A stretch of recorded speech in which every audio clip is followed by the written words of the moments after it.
গেল কয়েক মাস, সম্ভবত 2-3 মাসই হবে না, আর কাছাকাছি সময় যারা আমার নিউজগুলো নিয়মিত দেখেন আইডিয়া থাকার কথা। অনেকগুলো আরব দেশকে টার্গেট করে সৌদির একটা অংশ কিন্তু মানচিত্রে আছে। গ্রেটার ইসরায়েল একটা স্বপ্ন ইসরায়েলের, আর বর্তমান যে প্রধানমন্ত্রী আছে নেহুর, যে ইসরায়েল এতটুকু বিস্তৃতি লাভ করবে।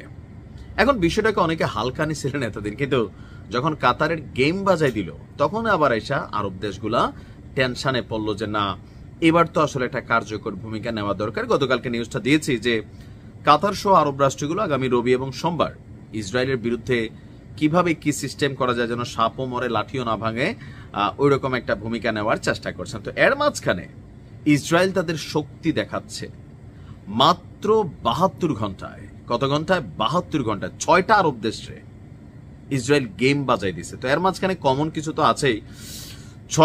মাত্র 72 ঘন্টায় মধ্যপ্রাচ্য এবং উত্তর আফ্রিকার 6টি দেশে হামলা চালিয়েছে ইসরায়েল। কাতারের রাজধানী দোহা, এর পাশাপাশি যদি আমরা দেখি যে যে রাষ্ট্রগুলোর নাম আসছে, তিউনিসিয়া, এখানেও ইসরায়েল অভিযান চালিয়েছে। লেবানন এখানেও চালিয়েছে। গাজা এখানেও চালিয়েছে। সিরিয়া এখানেও চালিয়েছে। কাতার এখানেও চালিয়েছে। ইয়েমেন এখানেও চালিয়েছে। কত ঘন্টায়? মাত্র 72 ঘন্টায়। এখন নেতানিয়াহুর যে সরকার, তাদের বক্তব্য হচ্ছে সীমান্তের বাইরে আরো বিস্তৃত অঞ্চল জুড়ে তারা তাদের যে স্যাটেলার প্রক্রিয়া, মানে বসতি গঠন করা অথবা ইসরায়েলকে শক্তিশালী করা বা ইসরায়েলের জন্য আগামী দিনে থ্রেটমূলক যে রাষ্ট্রগুলো আছে তাদেরকে নিজেদের আওতার মধ্যে নিয়ে আসা, একীভূত করে একটা বড় ধরনের পরিকল্পনা, যেটা সেটার পথে কেউ কেউ বলছেন যে নিজেদেরকে একটু ঝালাই করে নিচ্ছে। বেসিক্যালি কাতারে অভিযান চালানোর জন্য যেটা ইস্যু তারা দেখাইছে, ইস্যুটা ওইখানে না। ইস্যুটা হচ্ছে আরবদেরকে একটু টেস্ট করা, পশ্চিমাদেরকে একটু টেস্ট করা। কারণ কাতার যে বর্তমান প্রধানমন্ত্রী আছে, গেল 2 থেকে 3 মাস আগে ডোনাল্ড ট্রাম্পরে বিশাল একটা ওইলান টাইপের একটা এরোপ্লেন কিন্তু গিফট করছিলেন। বিশাল কয়শো মিলিয়ন না বিলিয়ন ডলার দিয়ে জানি এই বিমানটা তৈরি।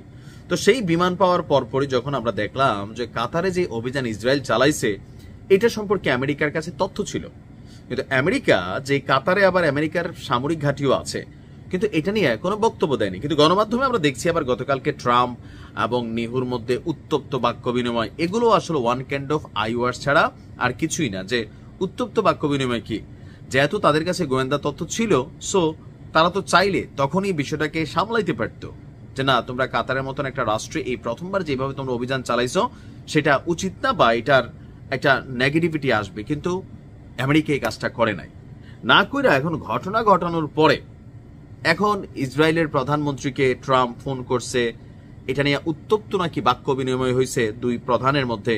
বাট আমার কাছে মনে হয় যে এগুলা সবকিছু আইওয়াশ। বেসিক্যালি কাতারে অভিযানের মাধ্যমে আরব রাষ্ট্রগুলোর প্রতিক্রিয়া দেখার চেষ্টা করতেছে। এখন প্রতিক্রিয়া কেমন? সুশীল প্রতিক্রিয়া। সুশীল প্রতিক্রিয়া বলতে আমি যেটা বুঝাচ্ছি, এই যে নিন্দা জ্ঞাপন বাংলাদেশে জানাইছে, আমাদেরকে কি মারছে, বাট আমরাও জানাইছি। আরব রাষ্ট্রগুলো ঠিক এরকম নিন্দা জ্ঞাপন করছে। ইভেন অলরেডি ঘটনা ঘটছে 3 দিন, আগামী রবিবার আসতে আসতে আরো 3 দিন। তো 1 সপ্তাহ পরে গিয়ে তারা আলোচনা করবে কিভাবে কি ঝামেলাটা মিটানো যায়। এটা এইভাবে এখন কি একটা, আরে বেটা মেশিন আছে ঠুকে দাও, এখন এটা তো ঠুকতে পারো নাই। এখন যেগুলা করতেছে আমার কাছে মনে হয়েছে টোটালি হাস্যকর। আর ইসরায়েল তাদের বৃহত্তর বা গ্রেটার ইসরায়েলের যে পরিকল্পনা, সেই পরিকল্পনার পথে তারা কৌশলে এক ধাপ করে এগিয়ে যাচ্ছে। আর এটা ছিল সবচেয়ে বড় লেভেলে, থাকে না যে প্রি টেস্ট করা, ওই কাজটাই করছে।